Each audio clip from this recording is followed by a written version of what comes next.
just coming at you with a brief intro that this is the quarterfinals and also first round of our 8-person tournament, the first tournament set up by the devs, and it's done via Discord. So head to the Discord if you want to see what's going on and enjoy my matches. Spoiler alert, I do win this round, so stick it through to the end. Thanks. Okay, so I am going to play Martis from Discord, and this is our first match. All right, so my opponent has Lizard, Frog, and Godfish. There is a timer because we are in the ladder mode. So what do I want to do here? Lizard involves getting characters off the board faster. And I have the Vaxnut Doctor and the Carnivore here, and also the Goat. But I think I want to save the Lizard for a little later. So I'm going to go with the Chicken and the Vaxnut Doctor. Now, I think I used the Vaxnut Doctor a little early, but I didn't really have a great other play. It was basically the Goat. And the Goat is supposed to combo with Tag In. Just the frames didn't particularly work in my favor this time. All right, Scar Shell. No, sorry, this is Sidewalker Boss. Splinter, Provoke, can't dodge. Well, Provoke is probably from the Godfish. Oh, my bad. I thought that the Sidewalker Boss got a star somehow, but it's just the Godfish's ability. So, the Chicken, when it deals damage, it gains a star. So the block will prevent one of my stars from happening. Alright, so I really like the Defective Fog Machine. And then Tag-In is a selected non-lead, so I would have to pick somebody who's already on the board. I couldn't play the Goat and tag out Goat in the same scene. So I will play the Fog Machine early, and then attacking costs 2 frames, so I'm going to attack this instead of summoning more characters.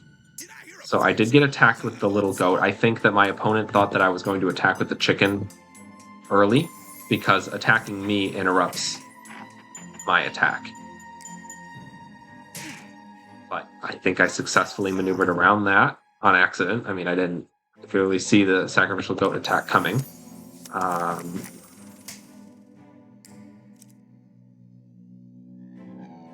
Oh, so the Sacrificial Goat died because I gave all of his characters Splinter, and that's why the other one, the Sidewalker Boss, had Splinter. So Vaxnut Doctor came into play at the very end of the first scene and gave all enemy characters Splinter, and so they died. Which means that now I should really hit this Godfish as soon as I can. I am in the spotlight, so this probably works unless the Godfish dodges. And I'm going to say it's so important to hit the Godfish that I will attack it a second time in case it dodges in the first frame. And then I'm just going to finish out my scene with the 1 frame Sacrificial Goat. So, like I said here, the Lightning Strike took out my lead. Not exactly what I was expecting. I was expecting a dodge, but very effective on my opponent's part for the same reasoning. And now neither of us have our leads out, and I got Chemtrailed. So, 1 damage, which takes away the Vaxnut Doctor, and frozen by 2. Now, the Goat frozen by 2, not a huge deal for me. Vaxnut Doctor had 1 health left. Because it was hit for 2 last scene, but the Fog Machine gave it 1 extra health. Alright, so, as a reminder with the Conniving Carnivore, if he doesn't destroy a lead, he destroys himself. So I can't really toss out the Carnivore right now, unless I throw out a lead. And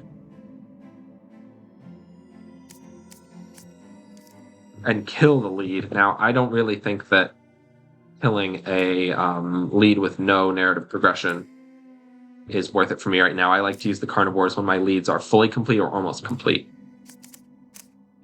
So let's go with Jawzy and another Vaxnut Doctors, because I don't really have any other big side characters in my hand right now.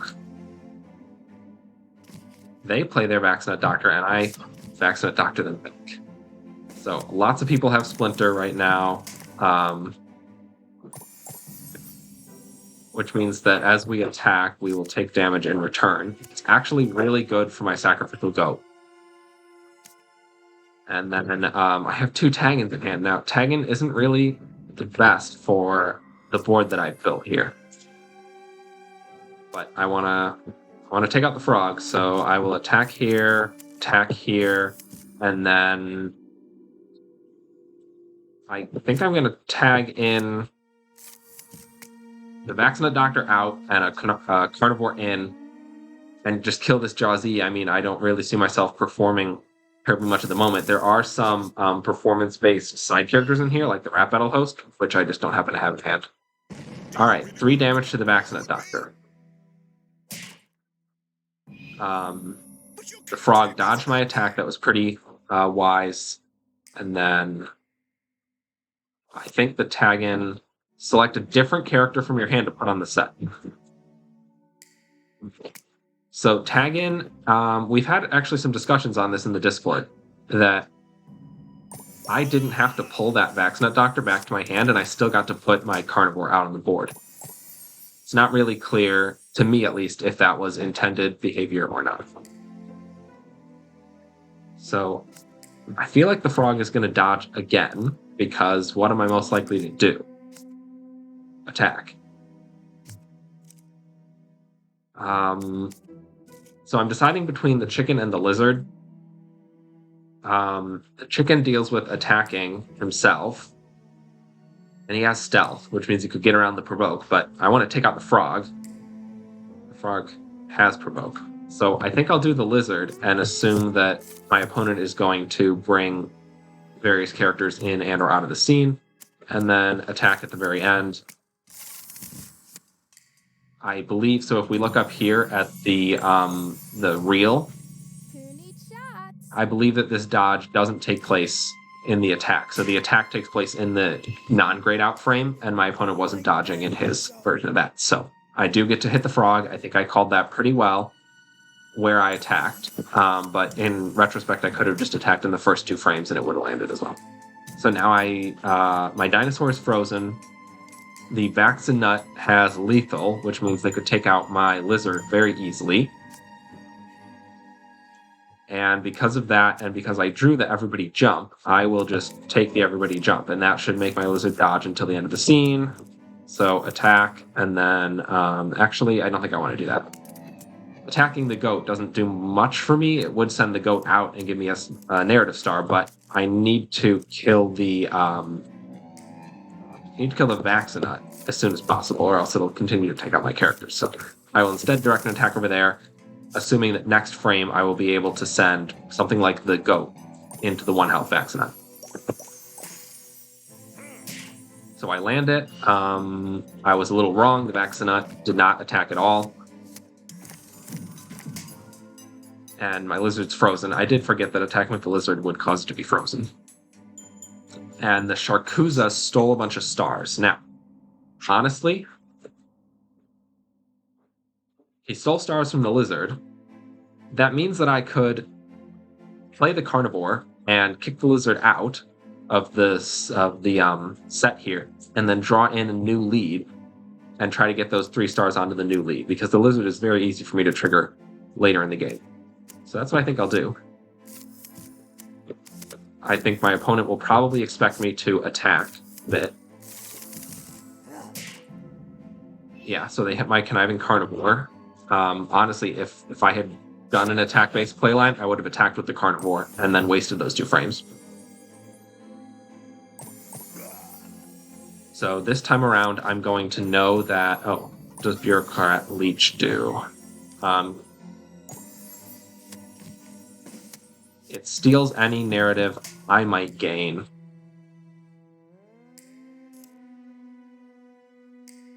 But not more than 5.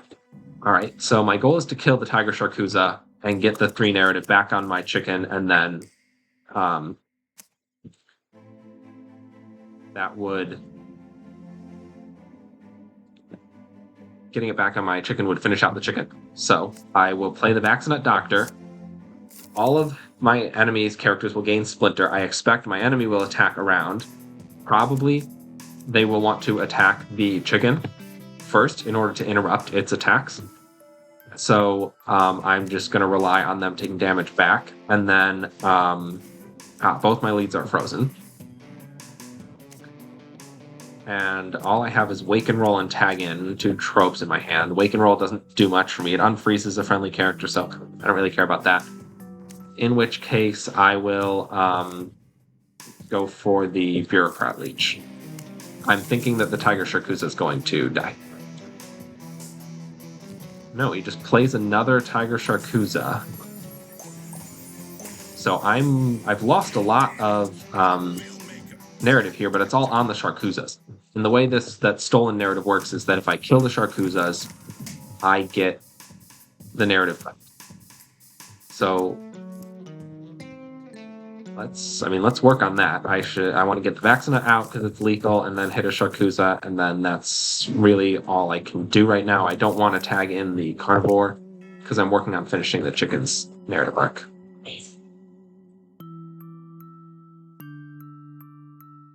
Looks like I finished before my opponent this time. It's a bit of a change of pace.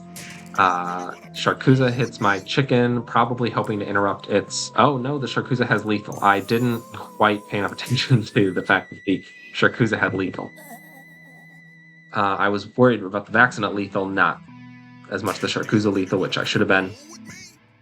So I kill one Sharkuza. That narrative should all go to free. Yep, so we can see in the bottom left corner here I have 4 free narrative, and that will go to whichever lead I play next.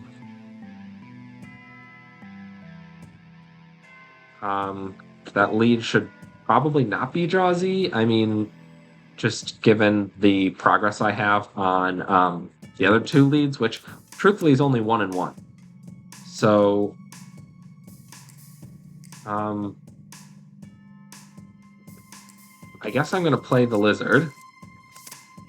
Lizard will enter in the first frame of the whole scene, and then any character that leaves, mine or my opponent's, will contribute to its narrative. So I think that's the way to go here, and then I'm going to continue on my path of taking out the Sharkuzas, but honestly, I think that the Conniving Carnivore is going to get its attack interrupted.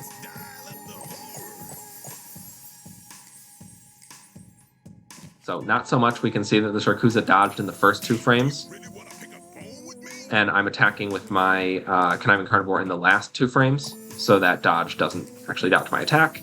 And with the Sharkuza gone, I should finish the Lizard for 1 and then get 3 free narrative. Let's watch. So the 1 finishes the Lizard with his animation. And then the 3 that the Sharkuza stole should go here, but it looks like I only got 2 there. It's unfortunate, but I think I'll finish this game with a win, even though I'm missing that 1. Now, a little trick, I mean, it's built into the game, but a trick that I would do here is that I don't think my opponent can take out the Lizard quickly, so the Lizard can just build up more free narrative as I force my opponent's characters to leave the set. Build up free narrative, and then when I summon my next one, which would be the chicken, all that built up free narrative will go to Lizard. So I'm going to try that like this, and then just for backup, in case one of those gets dodged or leaves the set, I will attack the Lizard into the Godfish as well. So, yep, that first attack got interrupted. Not a huge deal, because I had to attack I had to target the Provoke one before I could target the Godfish. Now, my opponent did get to finish his Godfish arc before I got rid of the Godfish. So we are on a level playing field here. And then my opponent's Frog already has 4 out of 8 done.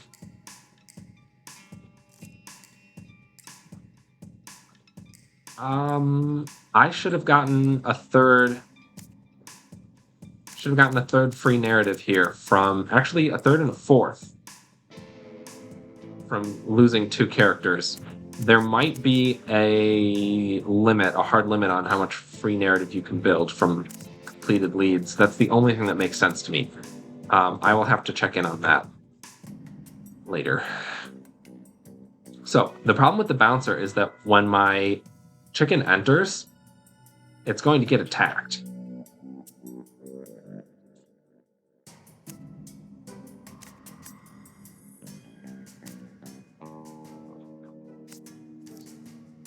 I mean, it's not the worst. It'll deal damage and gain a star, but no, undo that. I'm going to attack the bouncer and then wake and roll the dino and then play the chicken. So the chicken only gains narrative when the chicken attacks. Wow, why did I forget about that? The frog also steals my free narrative. So it's now going to be imperative for me to kill the frog as soon as possible.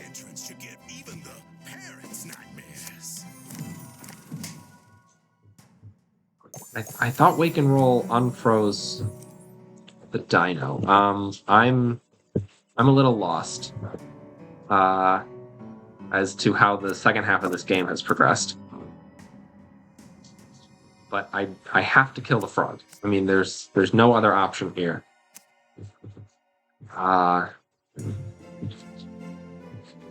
Because the frog gains 2 narrative at the start of its scene, which means I can almost guarantee that my opponent is going to play either tropes that freeze me and stop my attacks, or dodge with the frog.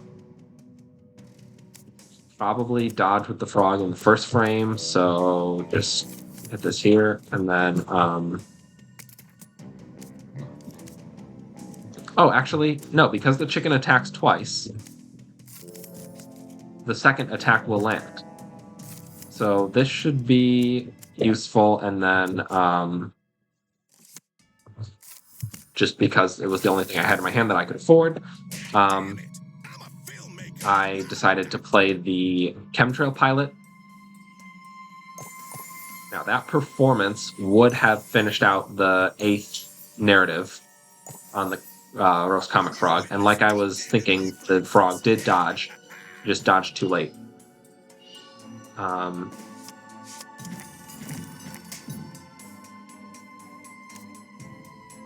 So what I have to do is get 3 narrative on the chicken. How does my opponent stop that?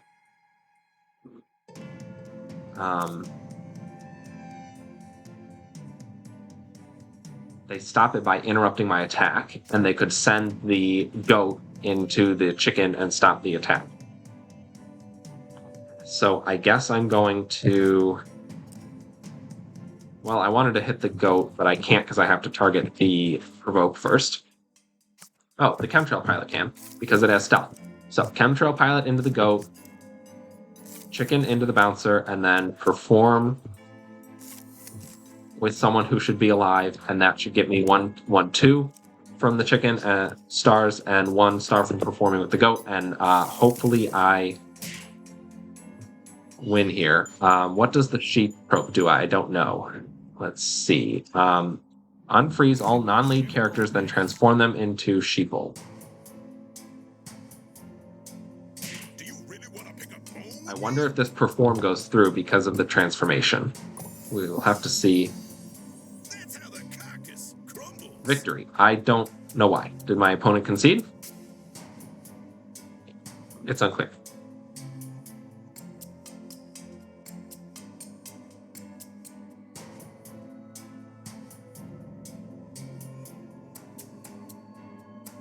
I am messaging my opponent. I won. Okay, so my opponent says I won, fair and square. So what I think happened, and we can see right below that, well, I accidentally cleared the victory screen away, but I don't think I'm going to be able to pull that image back up behind me. So I'm just going to talk through it, and the viewer will have to go back to that screen and pause to look, but you could see the chicken's narrative underneath the victory screen, and it said 5 out of 7 or something like that, and I think that's because I did actually earn the free narrative, the 2 free narrative that I complained about. It just wasn't visually displayed. So I probably cut it out of the YouTube video, but I got disconnected from the server in the middle of our match 2. So this is a brand new game, and the deck lists should be the same. So let's see what I can send in with Fog Machine. I really like the Fog Machine crew, and then who costs 2? Chicken and Draw Z? Let's do chicken.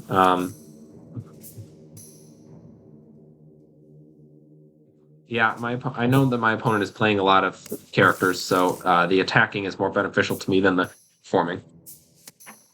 Yep, so we've agreed that the disconnected match is doesn't count, not a draw, not a loss.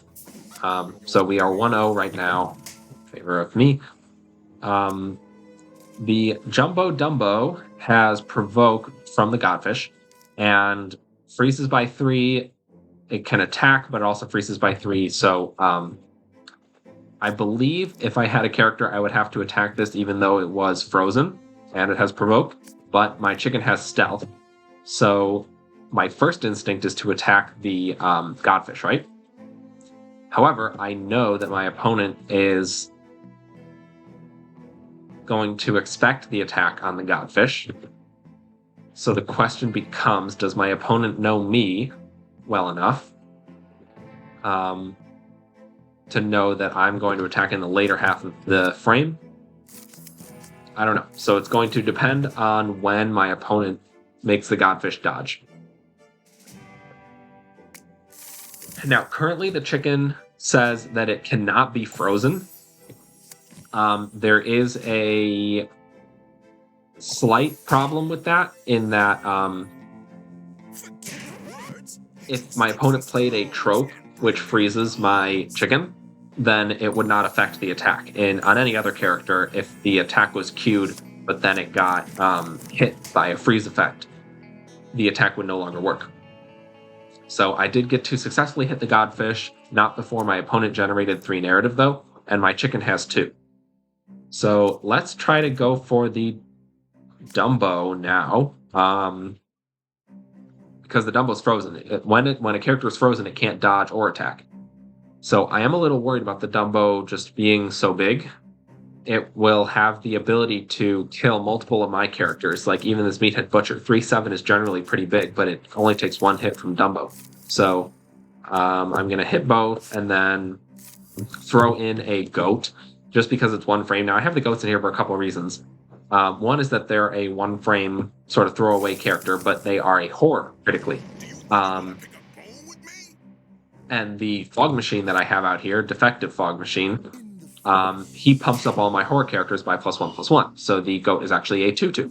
And the 2/2 is enough of a threat that opponents might want to get rid of it. But if we look at its death effect, dies 25% chance of summoning a 6/6, it becomes a threat on both sides. If my opponents take it out, I might get a 6/6. If they leave it, I have a 2/2 that can perform or attack. And if you have multiple Defective Fog Machines, it can get even bigger. So another partial combo with tag in that I like is that I can tag in or tag out a Rap Battle Host, and then the Rap Battle Host summon themselves if 2 characters perform. So let's do that a little differently. My opponent has a lizard out, so I'm going to put a lizard out. And this may not be the best choice using up a tag-in trope, but I am going to tag out the goat and throw in the other butcher and just see how that goes. Select a different character, Meathead Butcher, and so I should be aware that I am giving narrative to both leads here when I tag out something. But yeah, let's take out this bouncer, Backstreet Bouncer. What's he called? Backstreet Bouncer. Just the bouncer's plethora of keywords here. Oh no, it freezes. So when it's frozen, it can't do the counterattack. Good to know. The question is, do I want to try to kill the lizard or perform twice and get my Rap Battle Host on the board? I think that I want to... So Wake and Roll lets one of my characters dodge and then attack back. Here's what I'm going to do. Well, I only have 5 frames. So because it's Act 1, which means that no leads have completed any arcs yet, I only have 5 frames to play with. And that's 2 attacks or 2 dodges plus a goat. Like I was saying earlier, the goat being just 1 frame is why I have it in here. I think I'm going to dodge with the lizard, wake and roll on a random one of the butchers, and then I wanted to put in the goat, but I ran out of time. He attacks the other butcher. I mean, that was just a 50-50. And then he's going to play the cow. So we're both just kind of running up our lizard narratives equally, except what we just saw, which is that my wake and roll generated a narrative for me. If we read wake and roll, my character attacks back, the one that dodged. It attacks back, and so I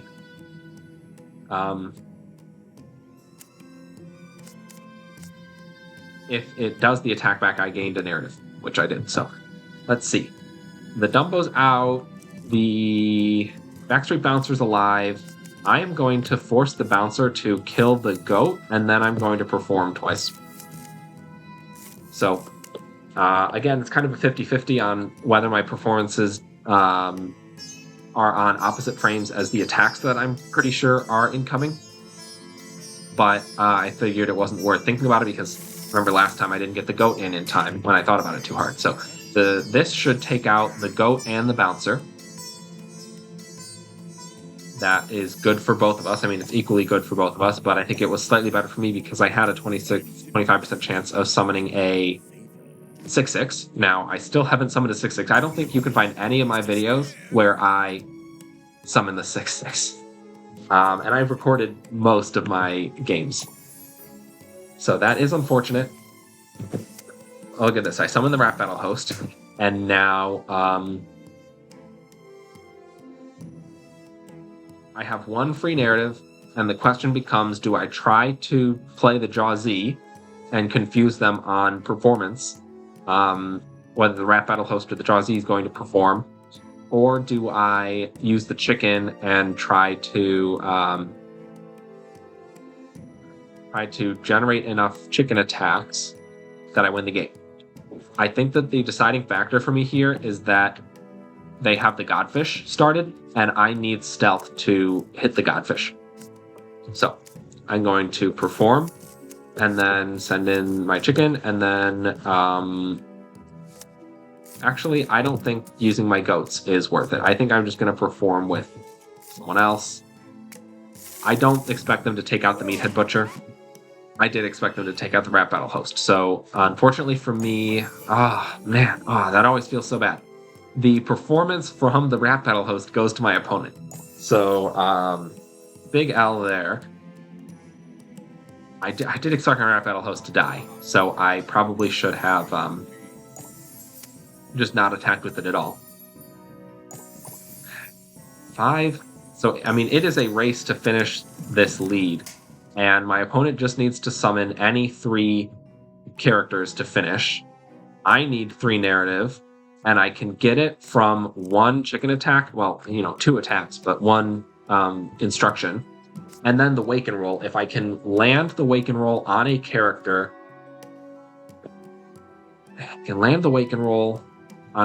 who gets attacked.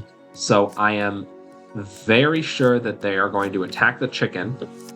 So I'm going to wake and roll the chicken. Now wake and roll lands in the first frame, so it's going to work.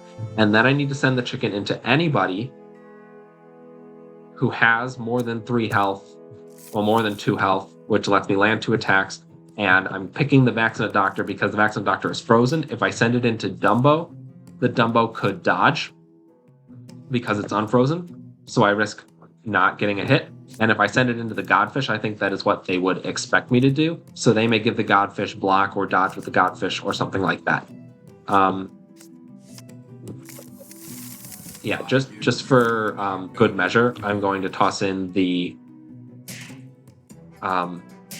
Carnivore in case something unexpected happens. Now, the question is, does this Dumbo attack we can preview hit my leader? And it does. And because of the wake and roll, that dodge given by the wake and roll gets me a narrative, and I finish my arc.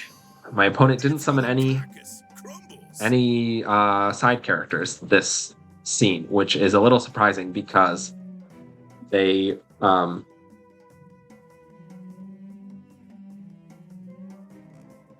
I thought that they would try to race down their narrative arc before I got mine. However, it's a card game. It's a board based, so there are mind games going around where my opponent probably knew that I was just as close to finishing my arc 3 stars away as my opponent was. So maybe they felt like they couldn't race me down and had to take out the chicken as fast as possible. I think we can read into that with their dodge on the godfish. So if I had attacked the godfish and they had successfully dodged, and then they hit my chicken, I would have had a really tough time coming back from that, and my opponent could have just summoned 3 characters in the next scene, and I couldn't have done anything about it. So I can definitely see where my opponent was thinking on that one. So it was a best out of 3 for this first round of the tournament, and I won 2-0. So that will be the end of this video, and I will definitely be posting the next rounds of the tournament, seeing as it is a bracket format. Thanks, and come back later. For this first video, I think the secret code word comment will be Dumbo, or Jumbo Dumbo, because I have not seen anybody play that card that my opponent played before, and it was pretty threatening, honestly. Especially because 8 health is a lot to chew through. So Jumbo Dumbo, put it in the comments to let me know that you watched all the way to the end, and subscribe, because I will be, like I said, following up this video with the next round of the tournament, and I try to post 1 or 2 videos weekly about normal gameplay as well. So competitive and normal gameplay, this style of video, and I also do news videos. Check that one out if you haven't seen the Build 28 details. Thanks so much for watching, and I'll catch you next time.